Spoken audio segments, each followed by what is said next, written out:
Hello, everybody. Welcome to the free webinar of The Changing Face of Astrology, Part 3. Can you believe it? We're actually pulling this sucker off every week in the midst of chaotic madness on planet Earth. We are managing to pull this off. This one, we really wanted to go into the healing nature of astrology. And so I gave it the title of, the change from conquering to healing. Yeah, because this is the new paradigm. And for that, we have some new paradigm astrologers. Number one, I'll introduce Tim Holleran. Many of you may know Tim already. He is a fantastic member of the dream team of New Paradigm Astrology, living over there in Savannah, Georgia. And Tim has been on a healing journey for a long time. I think he's got the moon opposite Pluto. Yeah, Tim? So, you know, he's been on a path for a long time, and this ain't the first lifetime either. Yeah, so Tim is going to be sharing with us not only today, but he's also going to be giving us a taste of what he's going to be bringing to the Astrology Rising Co-Creating the Future convention in Costa Rica this May. Yeah. And then we also have Mona. Mona Valenis is coming on here any second.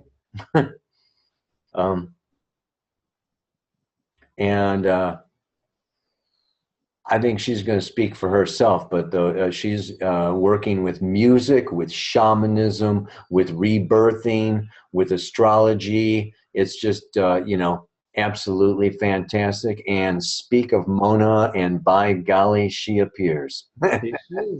A very magical woman. There she is. Big smile. Hi, Mona. We see you. I'm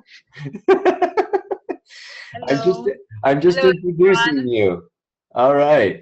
So, yeah, let's just, let's begin. Mona is joining us from the Canary Islands. I was just saying, Mona, how you are into shamanism and rebirthing and music. And I saw your video that you did for the New Paradigm community using cards, to interpret some of the energies. So I think everybody is, like totally into the new changing face of astrology, the new paradigm, the raising of the feminine, which brings more of an emphasis on our internal, like take care of your own stuff, your own body, your own heart, your own mind, and not be worrying about mastering and conquering the world. So Mona's going to share with us what she's bringing to the convention in May, what she's into these days, and here she goes. Okay, hello everyone. It's my first webinar in English, so imagine I'm terrified. No, I'm not so terrified because I think I'm an enough crazy person to just jump into the jungle, so it's okay. Okay, so Tom, can I start with my ideas about 4 perinatal matrices? Okay, perfect. So we start with our evolutionary journey, dwelling into life through the birth process, joining 4 really powerful planetary matrices. It's correct. Sorry, Tom. It's correct. Matrices. Okay, because in Spain it's a little bit different. Okay, so I will show you first of all the images. Here we have Neptune archetype for the first perinatal matrix. After I will explain, of course, a little bit about every step, every one of these four things. I'm just searching for Saturn. Just a moment. This is the symbol on card. It's not a usually tarot. Just a moment. I don't know if it's visible. It's symbol on card deck. It's not a usually tarot, but it's an astrological one. It shows it shows the combination of planetary energy.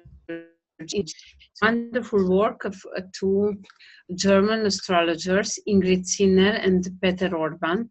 Just if somebody of you, of all of you, wants to explore about this. Okay, so we will use these images. Here we have Neptune. Second perinatal matrix is ruled by Saturn. The third one is ruled by Pluto. And we just search for the fourth and last one, ruled by Uranus. Okay, so let me see. I'm working with this since 2002, so 14 years of practice with symbol on tarot, and I think symbol on tarot is a wonderful tool for beginners, but not just for beginners, because it's a really illustrative way to understand astrology. Astrology is quite complex, you know, and it's really good to have a visual tool like this tarot. Look, for example, this is Uranus. Do you like it, Tom? I love it. Perfect. Okay. I think it's a perfect representation for Uranus, crazy energies for Uranus. Okay, so let's start. Just a moment. I put it in order. Neptune, Saturn, Pluto, and Uranus. Try to hold them still for a second so that we can, if you Yes, just a moment, because I'm hiding behind the cards. Just a moment. Okay, maybe like this. Perfect, real still. Okay. So imagine it's a powerful journey beginning with Neptune and ending with Uranus. Uranus is somehow, here I am, I'm a newborn baby. And Neptune is the first step well into this life and into this physical body, is the embodiment. And the first perinatal matrix is beginning really with the first moment when conception is occurring. So the first union between two cells. Okay, so it's not really about birth giving and to be born, but it's more about pregnancy and our journey into the womb. Thank you. I have Stefano here, my translator. Yes, it's thank you. It's that period when we are in the womb of the mother, 9 months or less, maybe. It depends on the evolutionary journey of everyone. Okay, so from the really first moment of the conception, the union of two cells, two microscopic cells, till the really first contraction of the womb, when birth giving is starting. Okay, so this is the first perinatal matrix, Neptune. And Neptune can give us really good experiences, but in some cases can bring us not so good experiences. Okay, because sometimes it's possible to find some prenatal traumas, like, for example, the mother is not wanting to have that child, you know. So in this case, we have some emotional contamination into the womb, and in other possible cases, we can have a medical contamination into the womb, like drugs, or, you know, yes, drugs, the mother taking drugs or taking alcohol or having a really worse food, you know, and all these influences um, has have somehow an impregnation, subconscious impregnation, like in symbolism we find the symbolism of a really stormy sea, you know, a stormy ocean, really stormy emotional field, um, somehow influencing behind. This is a problem. This is a problem late in lifetime, because unconsciously, we can reproduce all these symptoms, getting addicted, or having problems with drugs, or with I don't know, with relationship, being addicted to relationships or addicted to work, you know. So we can really reproduce in an unconscious way all these symptoms. Now, a good first perinatal matrix ruled by Neptune can also exemplify a really, really good connection with the oneness, with the that inner feeling that all is one, that I'm belonging to a lovely universe. This is a safe place. We are one. We are at home. If, for example, our mother had really good emotions towards us or towards the pregnancy, she really wanted that child. So she was really, you know, full of positive energy concerning that baby that nowadays we are. So in this way, Neptune is working really in a really positive way in our life. Again, somehow it represents the warranty of a good connection to God, to spirituality, to oneness, to wholeness. So it's a wonderful journey. It's a wonderful period of our journey, you know. Okay, before touching this really terrifying one, because Saturn is a problematic perinatal matrix, I just want to ask you if somebody, if you have some questions or everything. Okay, I can read. Just a moment. Yes, the Sarah asked how this relates to the chart. Of course, of course. It relates to the charts to the chart in a really simply, really easy way.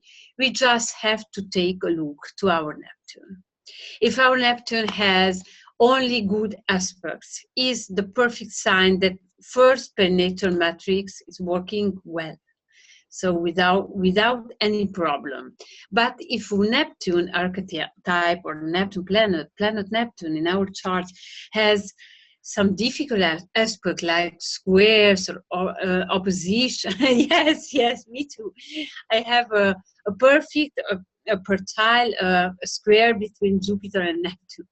Okay, but it's okay. It's amazing because it's only how to say, it's a stimulus. It's a stimulus for spiritual searching. So it's okay. It's okay. But if a person with a problematic Neptune archetype in the chart does nothing concerning spiritual evolution or how to say, awakening. Yes, thank you. Thank you. Spiritual awakening, Neptune can be a problem, and we all of us, we know these situations. We know about this kind of situations when we can get addicted or, you know, lost some way. Okay, so it's something just so easy that to take a look how your planet Neptune is in your chart, just with positive energy, with a strong angular position in first, fourth, seventh, 10th house, or not.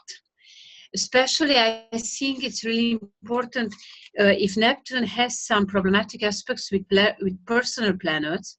Tom, you are in this category or not? I don't know. I don't know your chart. Really, I have the Sun square Neptune. just a joke. Okay, this is a special situation when we really need to do something about our Neptune and our first perinatal matrix. The good news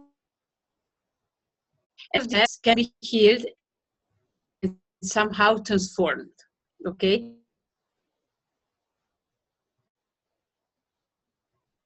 Uh-oh. To the birth process, and this is something that we will do in Costa Rica, because I will lead a ceremony, a shamanic ceremony, and we will do a rebirth ceremony. So, you know, we will have that wonderful opportunity to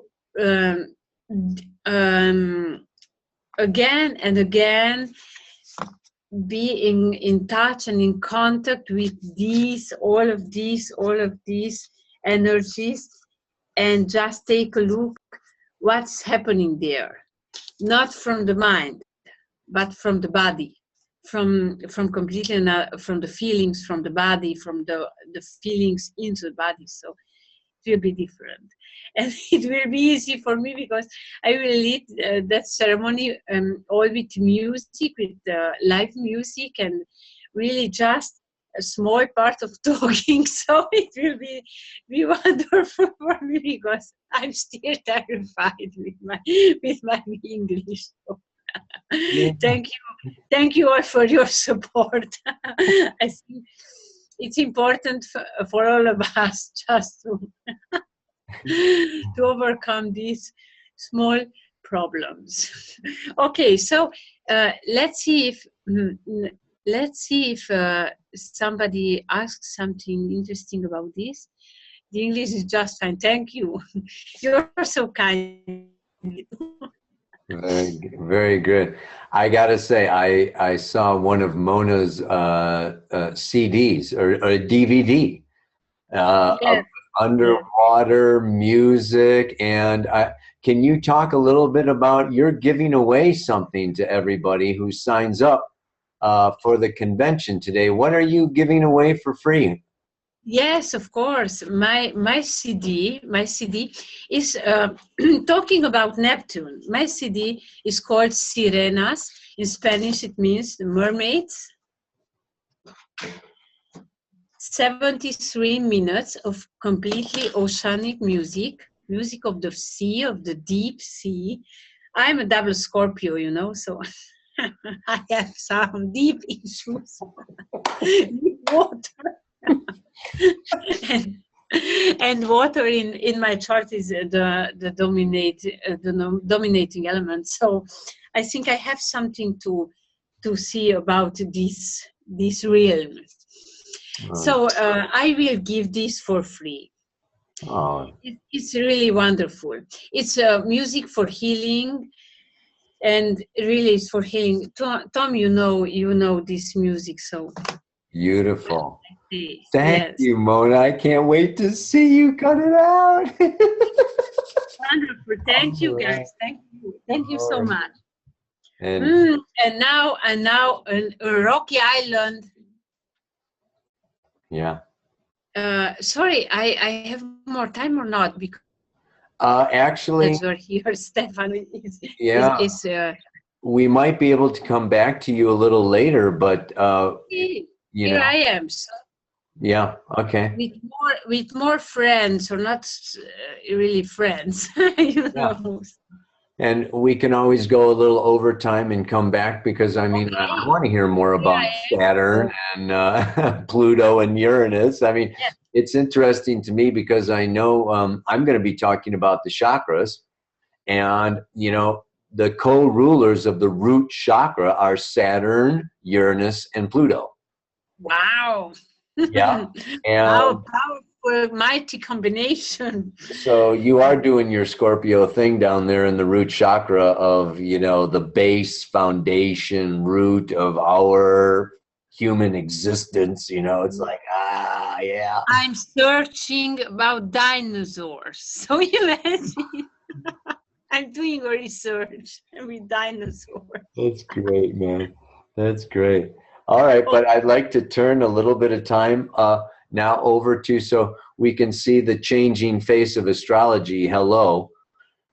You would not have had any, you know, talk about cards and rebirthing and prenatal matrix in old astrology. So you know Mona is a new paradigm astrologer.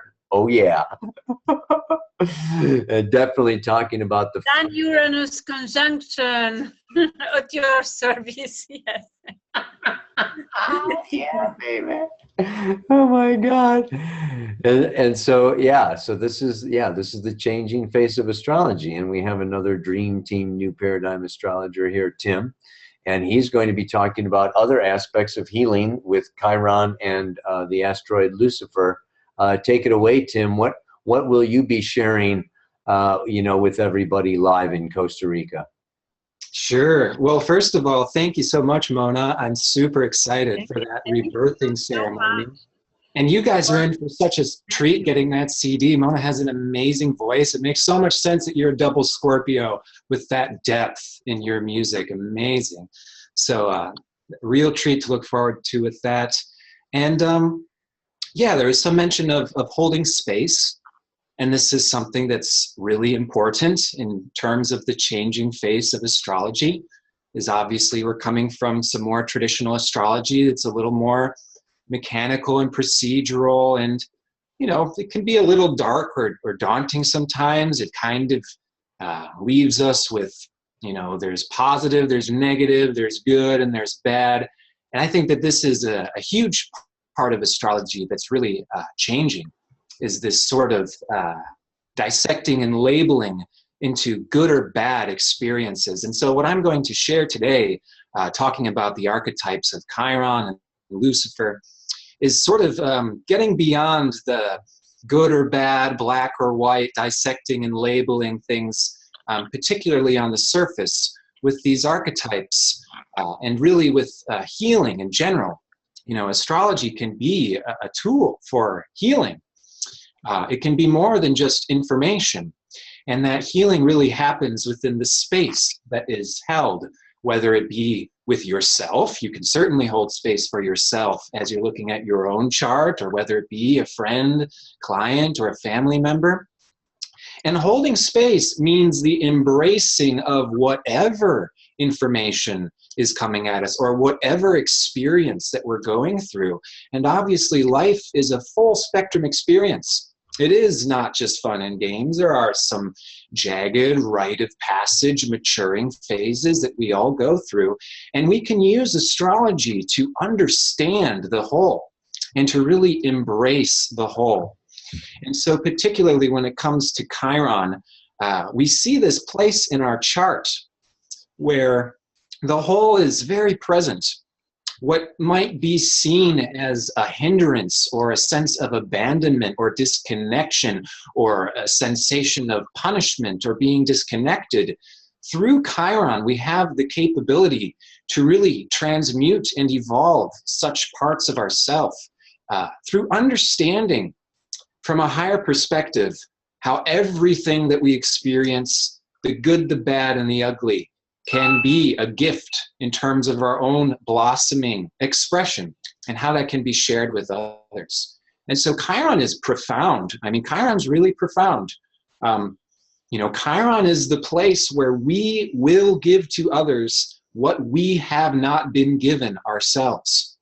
This is a planet where miracles can happen, where mystical things can happen. You know, this is like Jesus showing up to the wedding where there is no wine, and we can make wine where there is no wine originally. And so the Chiron effect can be one where it's like we're being juiced, we're being exposed, we're having our underbelly exposed, and that is an integral part of the shamanic process in really going down, going into the underworld. And again, a lot of what we're going to be working with, talking about asteroid Lucifer and Chiron in Costa Rica, is how we can actually surrender to that process without being scared shitless, yeah? Without it being a punishment or being the end of the world. And so things are not always as they appear. And this work with these archetypes, I believe, can take us into a place of sort of removing good or bad from our vocabulary and seeing the whole picture. And so essentially, what we can learn to do, and we'll practice this together, is how to embrace our own bullshit, how to embrace the darker corners of our own chart, of our own life experience. And this requires the removal of superstition and fear, unnecessary superstition, we could say. Fear has its place, you know, when there's a bear running at you, it's a good time to move out of the way. But we have a lot of fear and stress that oftentimes isn't on that level. And so one of the reasons why I was drawn to the archetype of Lucifer in the first place is this is an archetype that really brings us into this collective situation in terms of what is good, what is bad, who's the good guy, who's the bad guy. And Lucifer basically blurs the lines. He really stands on the crossroads. And I consider Lucifer the Lord of the crossroads. And what I mean by that is it is, again, an opportunity for us to transcend beyond what might seem like a punishment or what might seem like unjust or unfair. And so asteroid Lucifer in the chart shows this potential where we can move from either this is unfair or it's, this is unfair to I don't care in a sort of temper tantrum, angry, frustrated at the world type of way, or this is unfair, I don't care in a type of transcendental, coming out of whatever experience we may have, and sort of almost in this Uranian out of bounds, breaking the rules type of way, transforming our experiences in such a way that we can access our truest power. And so when we're dealing with shamanic healing, when we're dealing with the underworld, when we're dealing with the archetypes that Mona described with Pluto and Saturn, and we're dealing with these areas in ourselves that can oftentimes seem, you know, like it is a punishment or dark or gloomy or the end of the world, there is the opportunity for us to actually come into what life is all about. And so when we're talking about goodness, you know, goodness is being a good person in the world. And many times we want to offer that goodness to other people, and we want to be a helper, and we want to serve others.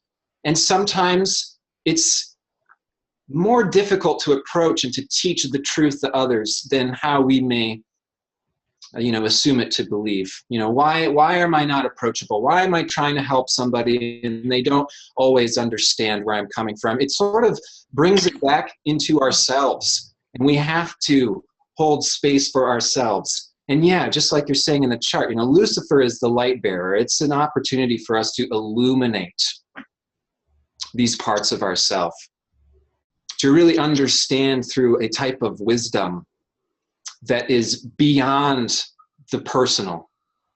And so holding space is really the key. And so what I am basically trying to bring together with all of this is that embracing the shadow, embracing what is ugly, what we may not always like in the world, but still being open and permitting of the experience is the same as holding space. If we don't know how to approach the shadow, or if we scapegoat the shadow, or if we scapegoat the shadow in others and say, there's the bad guy, there's the fuck up, person is responsible for everything that's wrong in the world, we don't know how to properly hold space for ourselves or for others. And so this is a journey of forgiveness that really takes us into the farthest dimensions of what is possible. And in that endeavor, what we really found in ourselves is a level of fearlessness. Fearlessness to be able to go into the darkness in the world and bring our light there.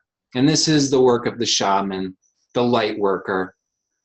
And so, you know, again, long story short, this is about ending the fear of superstition. We're going to be investigating the archetype of Lucifer to get beyond the superstition and the prejudices and the scapegoating and the blaming an external entity for everything that's wrong in us. And so the name of this presentation, you know, going from conquering to healing, is that when we are declaring war on the enemy or what is bad or what we consider unjust or unright, we are preventing healing from actually happening. And a really beautiful example of this is coming from another astrologer, Rob Bresky. He's an amazing poet as well. He's written poetry such as evil is boring, or if you believe in the devil, you are the devil. And this is an actual historical fact that I believe is around the 12th or the 13th century. The medieval Roman Catholic Church actually deemed cats as ambassadors of the devil. Cats were bad, evil, and fear and superstition swept the lands, you know, and cats were killed by thousands. And what did it lead to? It is directly tied to the epidemic of the Black Plague, which killed tens of millions of people because there were no kitties taking care of the rats. And so we have this really beautiful symbol and example of what happens when you blame and scapegoat an external entity and create fear and create superstition, is that we paradoxically create the devil. We create evil by saying evil is out there, and by paradoxically embracing everything that seems evil, that seems unfair, that seems dark, that seems scary, beginning in ourselves is the prerequisite, of course. But then we become capable of offering this to others. That is paradoxically the way of ending evil, is to embrace it. And so we're coming into this age of the feminine and the mother, and we're going to witness the superior nature of compassion. Compassion will prove itself as the superior force in our universe because it alone will conquer evil through paradoxically getting rid of the conquering, and embracing and loving what ends up being our own inner wounded child that we were condemning as the bad guy.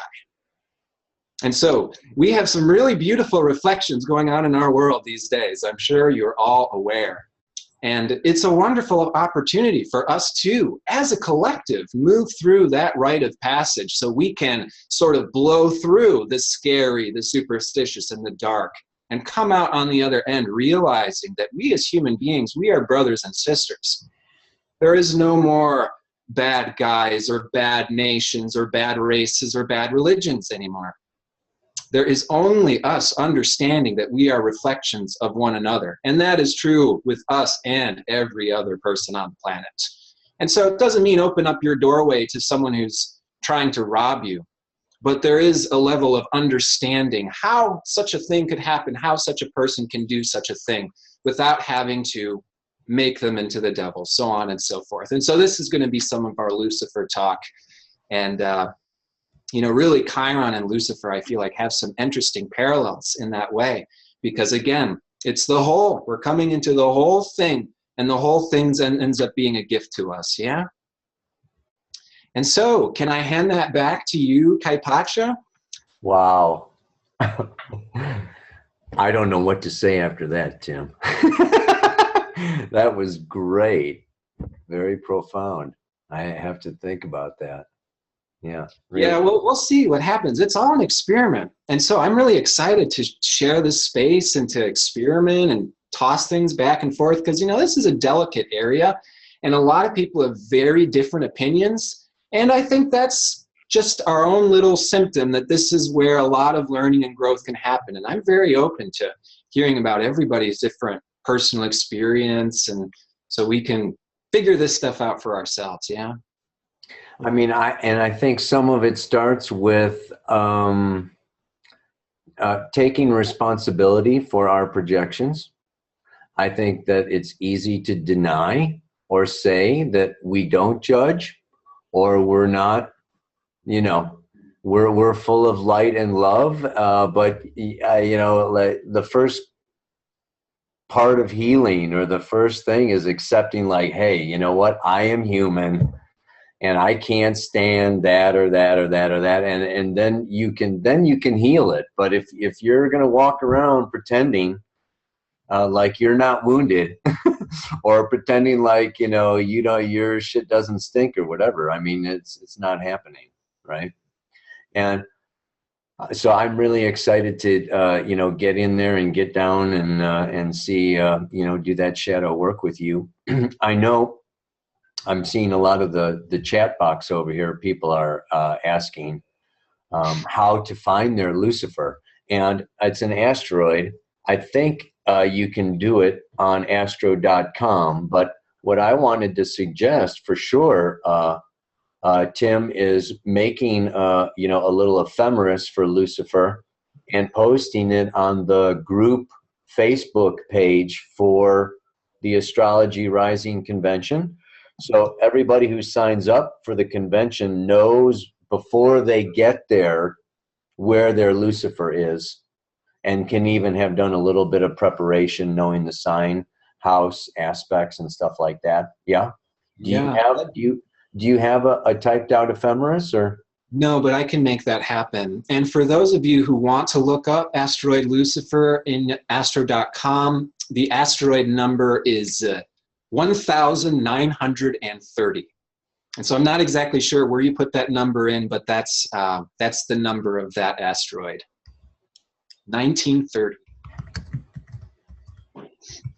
I'm putting it into the chat box right now. 1930 is the asteroid Lucifer. So you can check that out in your chart. Yeah. We'll be talking about how the archetype extends beyond the asteroid placement too. Correlates also with the fixed cross. But we'll be drawing some parallels, how Lucifer as an archetype can even be a symbol of ourselves or our own soul. And of course, the fact that we are putting him into our birth chart means that he's a part of our nature. And so again, we're going to be embracing that part of our nature to become empowered by it. Yeah. I'm going to have to check that out between now and then. Do you know where Lucifer is right now? Lucifer just went into Sagittarius pretty recently. He was joined with Black Moon Lilith about a month or two ago. Yeah. Well, there's a happy couple. Yeah. Oh my God, man! I think so. We gotta check that out. Feel the denied feminine, and Lucifer might be doing some of that with the masculine. Frickin' Sag has got Lucifer, Black Moon Lilith, and Saturn going on. Happy camping. Oh God. All right. Well, that's great. Can you also talk a little bit then, Tim, about what you're giving away today to people who sign up and get a ticket to come to Costa Rica? Yes, absolutely. Well, it may not be as cool as Mona's gift, but I'm doing some Q&A sessions, and so you guys will get some tickets to those Q&A sessions, and you're welcome to distribute those tickets as well to other people. And it's just really nonchalant for those who are interested in learning astrology. It's just really laid back, and we show up and we have a chat and we can talk about whatever you guys are into. And so I just started doing these Q&As to really open up things and make things a little bit more social and personal. And so that's what it is. You guys got tickets to whatever it is that you would like to talk about or ask about. Which will probably be Lucifer at this point. Oh, yeah. I guess I'm stirring the pot with that. Yeah. Yeah. Great. Thank you so much, Tim. All right. Well, thank you. It's such an honor. Yeah, I am really excited to meet with all these amazing folks. I'm going to be doing a number of different talks at the convention. I'm hoping that I will have some time to present what I'm really most interested in these days, and that is connecting with medical astrology, talking about the changing face of astrology from conquering to healing. I'm really wanting to connect the birth chart with the chakras, with the planets and the signs according to the chakras, and then looking at your chart for aspects.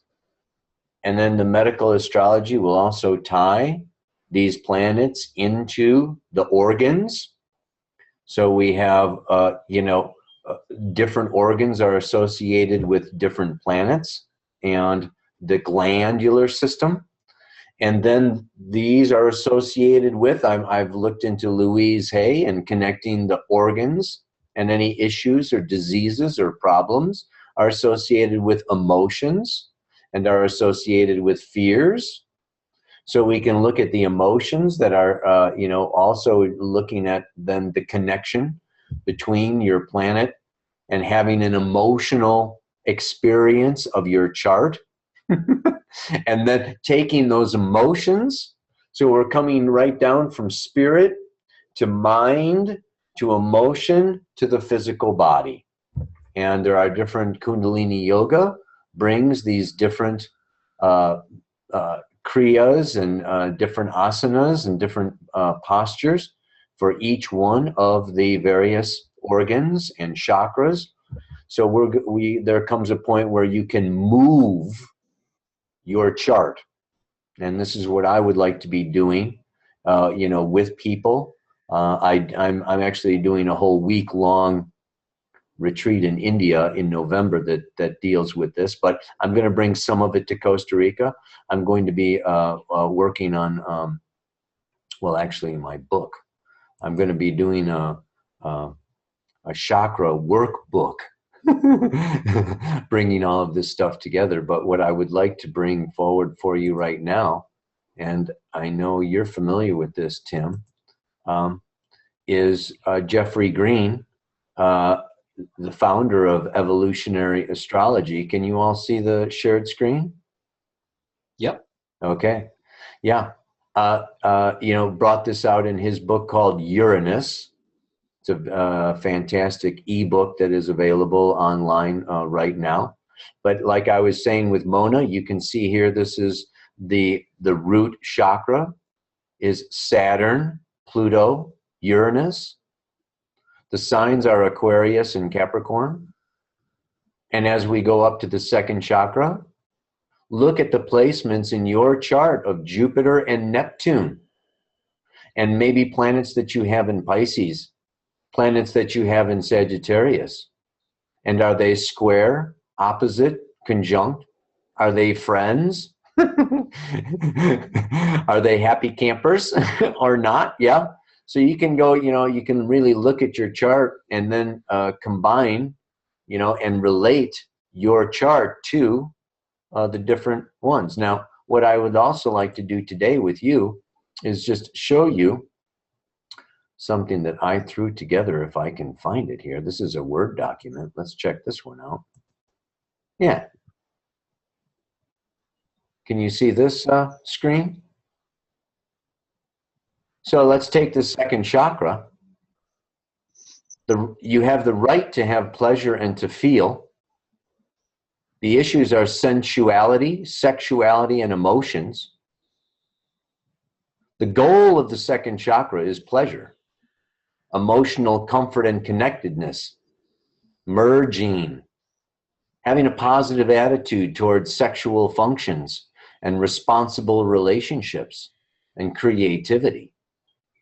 I'm going to have a little question and answer, kind of a chakra exam, where you can see where if you go, if your second chakra is spinning too slowly, okay, you're going to lack this energy, okay? Or it can be spinning too much and you can have excessive amounts of energy going on in this second chakra.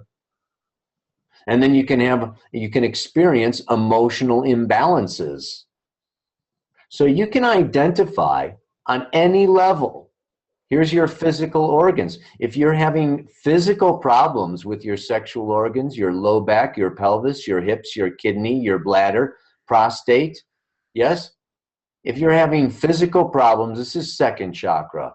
If you're having these emotional attachment, dysfunction, guilt, shame, you're having second chakra, right? If you're, so you can identify issues or problems on the second chakra through your chart, through your emotions, through your physical body, and by golly, you can do Kundalini yoga. And you can strengthen and balance and bring the lack in, you know, bring it up more. Or if there's too much, you'll bring it down. And you can, you know, do frog pose, cobra pose, triangle pose, warrior pose, straddle pose. Do all these different poses. And so then you can, you know, then you can go through, this is just the second chakra. You can tell I'm into this, man. I'm super excited about this. So I'm going to be like, I'm going to try to be bringing, you know, some of this understanding of how we can take, you know, cosmic complex astrology and just like bring it down to, you know, triangle pose and yoga and movement. So we're going to be using sound with Mona, okay, and we're, you know, going to be going into our shadow with Tim, and then we're going to be doing some movement, you know, with myself, and we're just going to be doing astro drama with Rick Levine, and, you know, past life regression, you know, with Patricia Walsh. I mean, this is going to be such a variety of approaches. I like to, you know, this has been my whole thing of interdisciplinary approaches where we bring everything to the table so that, you know, you are in some way excited or stimulated to move and raise your consciousness together. So, you know, I'm really excited about bringing all of this forward for you. And I just want to now, you know, take you into a little bit and show you some of what you can expect if you come down and join us in Costa Rica. And that's going to be, how do I do that now? I'm working on getting this Zoom together. I hope you guys can see that, because that is the swimming pool, okay, with the restaurant. Just walk out to the beach, and we're going to be doing drumming. Okay, here's the big open area where we're going to be doing yoga in the morning. Okay, we'll be doing shamanic ceremonies or out on the beach. This is a huge, big, long, beautiful beach. Let me point this. So that's, you know, that picture was going out to the beach, but we have this whole beach for ceremony. And we'll be doing sunrise yoga. We'll be doing sunset drumming, sunset singing, chanting, you know, everything right there on the beach with everybody. That's where you'll be having one of those rooms. Oh, you know, I think there's like 19 rooms left. It's just about sold out now out of 120 rooms there. Just wanted to mention that. We have no more single rooms available. I'm very sorry, but you can share your room with someone else and meet new friends, you know, that way too. We're going to have some live music. This is the restaurant upstairs where you can overlook the pool and overlook the ocean and listen to music and have some drinks and have some food and have, you know, some fun all at the same frickin' time. Speaking of fun, there's the bar. You can just sit in the pool and have some snacks there. I hope you guys can see the coconuts in the tree. You might want to mute your microphone unless you want hundreds of people to hear you. This is the beach. And the resort is like right up here. Yeah, so we're going to be doing, I hope to get out to the beach a lot. There's the sun setting over the beach. So this is a beautiful time of year. Sun goes down and it's nighttime out there. We'll have nighttime presentations, morning yoga. We're going to be going all day with presentations from different people, different astrologers, 2 tracks, some for beginners, some for more advanced. And I just thought we would give more than you could possibly take. Better too much than too little, you know?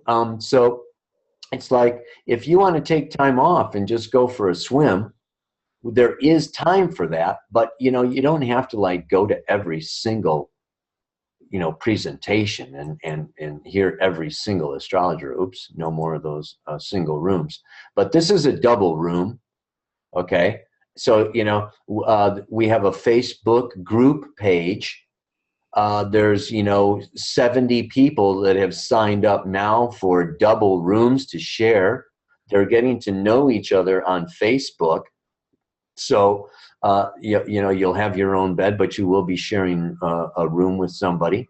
But it's also a way of saving money, is to share that space.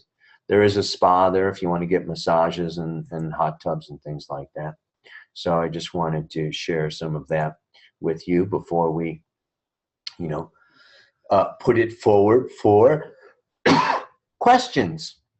We are now all of us available.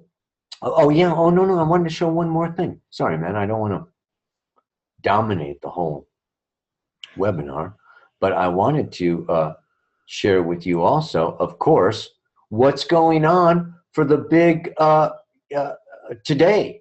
Yeah, I think that we've got, no, not that. Oh yeah, here we are. Share this one. Yeah, baby. Webinar only limited special offer expires in 2 days, 6 hours, 4 minutes, and so many seconds. Dun, dun, dun, dun, dun, dun, dun, dun, dun. We still have Mars and Aries, so we want you to sign up right now, right after you hang up from this, okay? And with this offer, you are going to get a discounted ticket, okay? We're going to give you, you know, dollars off of the ticket. You are also going to get my Astrology 101 video. It's an 8-part webinar series. If you want to learn astrology between now and then, it's like perfect. So you show up kind of knowing stuff. Tim already talked to you, okay, about his tickets to his question and answer webinar workshops, okay? Mona is giving away her fantastic CD of ocean healing music. Okay, so if you put all this together, a regular conference ticket price is a little over $2,000. And my course goes for $120. Okay, and you know, Tim's is 66 and 20. Anyway, if you go for it today, okay, or in the next 48 hours, 2 days, we're going to give you $400 worth of goodies off. You're going to save $400, okay, and you're going to come to Costa Rica. You're going to learn astrology with the webinar, get the question and answer, get the CD. I mean, come on, man.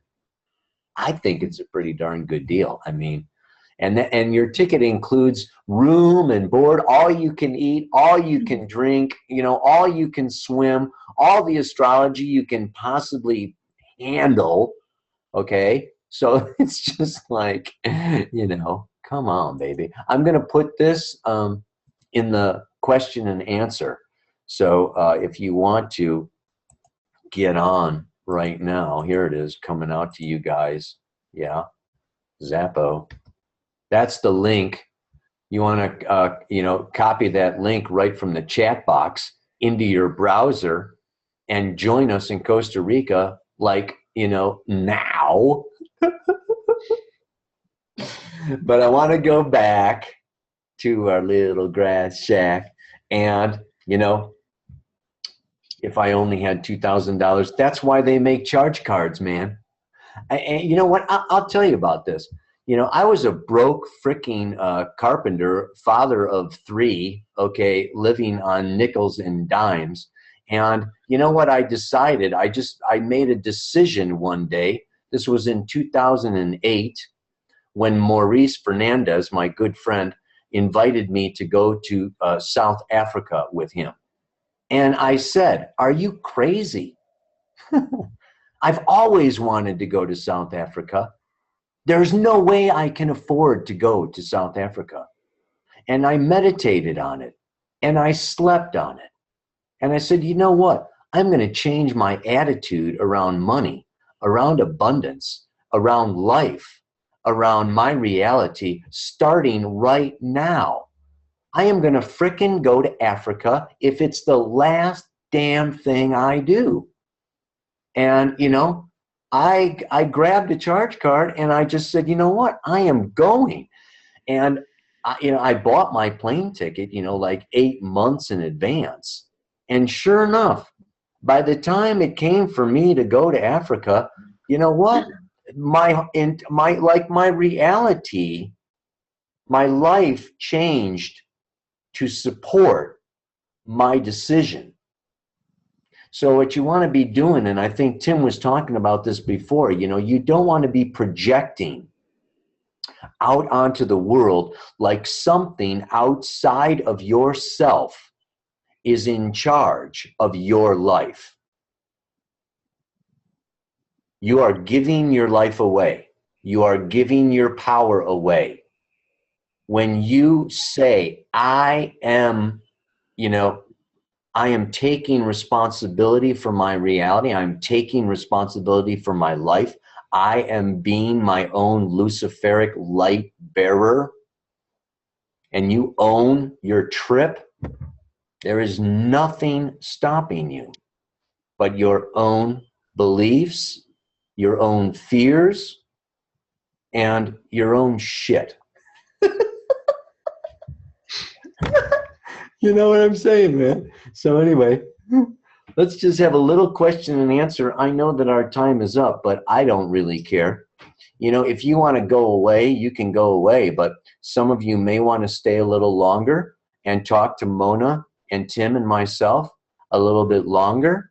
So we're going to go to the chat box now and just, deal with some of these questions. Let's first go back to Tim. Let's just go backwards, okay? We came into the water, okay? Now we're going to go out of the water.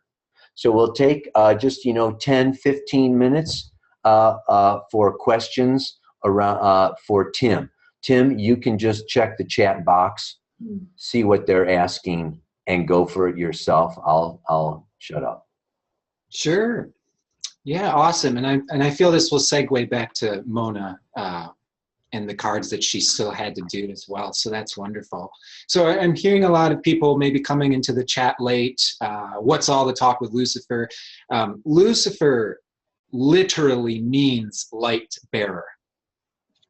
There's been a lot of associations to the word Lucifer, which we'll be discussing, because, obviously this is a Bible personality, but even in the Bible, it's sort of disputed who the character Lucifer actually is and whether or not he is Satan or whether or not he's something else. The way I understand Lucifer is that, I understand him as a personality as really both. But what he bestows us by giving us the gift to choose evil is free will. We have free will. And so we can make out of life what we will with it. And so what we'll talk about in Costa Rica, too, is that there are other cultures that have a very different association to the same personality. There are cultures where Lucifer is a redeemer. He's a savior. And it's the same archangel that's being talked about. And so we'll look into this very sort of blurry fine line that is Lucifer. But what should be understood is that it's not all bad. we can use the asteroid Lucifer in our chart to access transcendence in ourself. And so to illustrate, as an example, I have Lucifer in the first house in Cancer. What this means for me is that I really feel things. Yeah, like Tom says, I have moon opposite to Pluto too. I feel things. Yeah, I get revved up. But I also seem to have a capability in really emotional, stressful situations to access this part of myself that's just sort of out of it.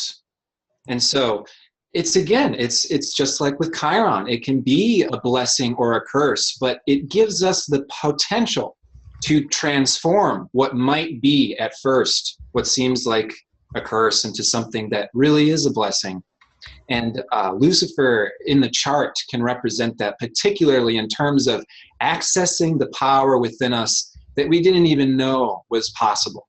And so just how Kaipacha is talking about how oftentimes we unconsciously give our power away to situations or authority figures or people that are outside of our control, we still have total control over our universe, over our reality. And that is the type of transcendence that we can potentially tap into. And so I'm following the chat here. It's kind of all over the place.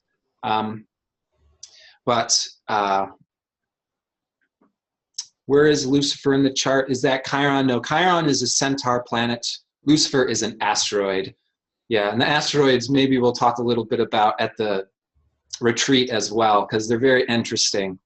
They can be very subtle, and then they can be activated. They can be a part of signatures in your chart. And so, you know, go on to astro.com and see where yours is, and, you know, feel free to check that out in terms of, well, am I anticipating any, or am I experiencing challenges in that area? And how can I access my power is going to be where that asteroid is really reflecting in your chart. So another quick example we'll say is like Lucifer in Libra is someone who can be a master of relationships. That's the positive side, coming into your power by being a master of harmony and collaboration.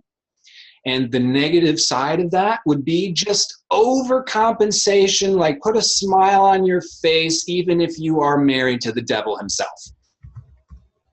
And so again, you can use that power of collaboration and harmonizing with the other to empower yourself and others, or to sort of go down with the sinking ship. And that's the free will that each of us human beings have. And the beauty of being on a planet like Earth, where obviously the full spectrum is very available to us, and this is a Chiron wisdom bit as well, is that the full spectrum experiences awakens our hearts. If we did not experience the shadow, if we did not see pain and suffering on this earth, how would we awaken our hearts to compassion? And so we have the capability to sort of tap into that spiritual warrior with Chiron and Lucifer in our charts. And this is what you guys all are. This is why you're here. This is what we're doing, is we're here to be the spiritual warriors, to not be afraid of the dark, but to bring our light into the dark, to be that candle that is distributing that flame from one candle to the next, to the next, to the next. Okay. I'm just going through the question and answer box here, and it's just, you know, I'm trying to answer as much as I can. But, you know, Tim, you can also go for that more, and you may want to even hold your own private, you know, webinar. Yeah, I think that might be necessary. You know, Tim is a Dream Team member, and the New Paradigm Astrology community Tim has a number of videos for the community that are available. That's a subscription that you can get into, and he's also got, of course, his own website and does his own stuff. So if you want to know more about Lucifer, Tim is definitely a fantastic resource. Yeah. So, Tim, for all those who say you can't attend, you know, you can still connect with us, and, you know, things are still happening. It's still co-creating the future, whether or not you're there. We're all part of this time. Yeah. And we're all going through rebirthing too. And I love that Mona is doing the rebirthing process. It's so awesome because I feel like that is what we're all going to be sort of guiding each other through. There's a little bit of rebirthing and finding soul family. And so there are some common threads that go between all of our different individual work. And that's the beauty of astrology. It shows that connection between our individual stuff and our collective stuff. So we're all going to have stuff to share there.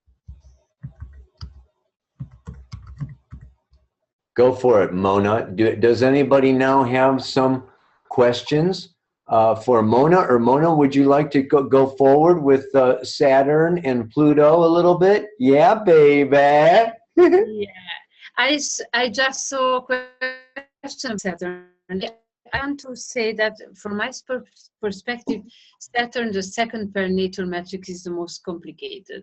But I'm not objective because myself, I have a complicated relationship with this matrix. Partially, it's just healed, but I think I still have some issues with this guy here. Okay, so a second perinatal matrix is about Saturn, and it's transcurring between the first contraction of the mother womb till the birth canal is really open. Okay, so the baby can transit through the birth canal, because that phase is the third matrix with this Pluto archetype dominating. So Saturn is about contraction and about fear and about to be isolated for the first time in our journey. Because imagine in Neptunian perspective, we are one, not just with the mother, but with whole universe. So when the first contraction is happening, the mother womb, suddenly all this cosmic unity is cut. It's cut. How it's correct to say like this? Sorry, cut, like cut, disappearing. Yes, thank you. Okay, so Master Saturn shows up with a completely loneliness and the necessary experience to be strong in such a difficult condition. We completely isolated, not just from the mother, but from your whole universe. So it's really a completely different and difficult experience. In rebirth experiences, in constant regression to the birth process, we can heal all these obstacles and all these fears, and we really can go through these limitations. Yes, to be the feeling to be abandoned, to be alone. Yes, it's like really somehow spiritual starvation. It's really difficult stage of the soul and the body, because the body is also suffering all those contractions without air, without the normal capacity to breathe. So it's quite difficult. And then when we experience Pluto in the third perinatal matrix, again and again, it's something of a shift. All is changing completely, because Pluto is about strength, about energy, a lot of life energy, sexual energy. I gave birth three times in this lifetime. In a natural, I had a natural birth giving process at home. So I experienced this Pluto huge energy. It's something unbelievable. It's really difficult to explain to put into words. So it's something like a death and rebirth experience when this Saturnian stuff is completely over, and something really, really new is starting. So I think to be born into life, it's really like an orgasm, like a huge sexual experience. I can remember this because when I gave birth, I felt this. So I think the baby has to feel the same. So when we recover constantly this level, this experience, we can get in touch again and again with that huge source of power, empowerment. So I think it's amazing. Can be really, really, really amazing. And then after all, Uranus, liberation, freedom. So everything's over. Yes, the primordial relation with the mother's body, it's again cut. So we really start our journey in an isolated individual body. So something really completely new and different is beginning. So Uranus in this way, it's like Prometheus. It's a new archetype.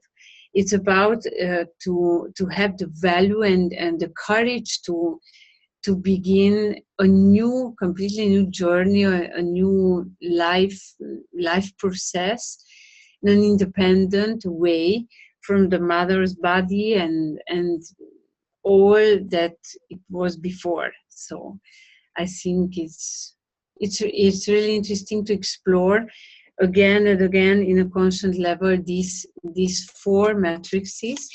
Just a moment, we'll put it again. Starting with Neptune, cosmic ocean, Saturn, boundaries,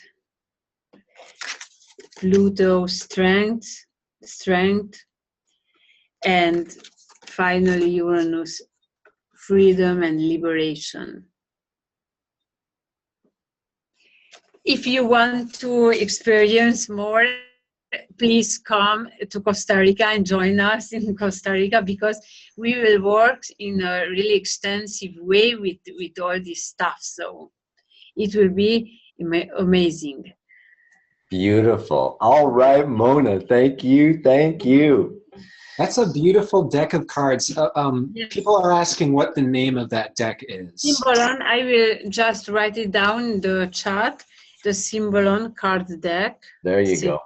Yes. Symbolon. Yes. Okay. Beautiful. Beautiful. Thank you. Well, that just about wraps it up for us, folks. Thank you so much for joining. I'm going to put one more time the link here to Thank you. Thank you. join us. Thank you, guys. Down there in Costa Rica. Join us. It will be fantastic. Yes. And look forward to seeing you. For now, all I can say is namaste, aloha, so much love. Bendiciones.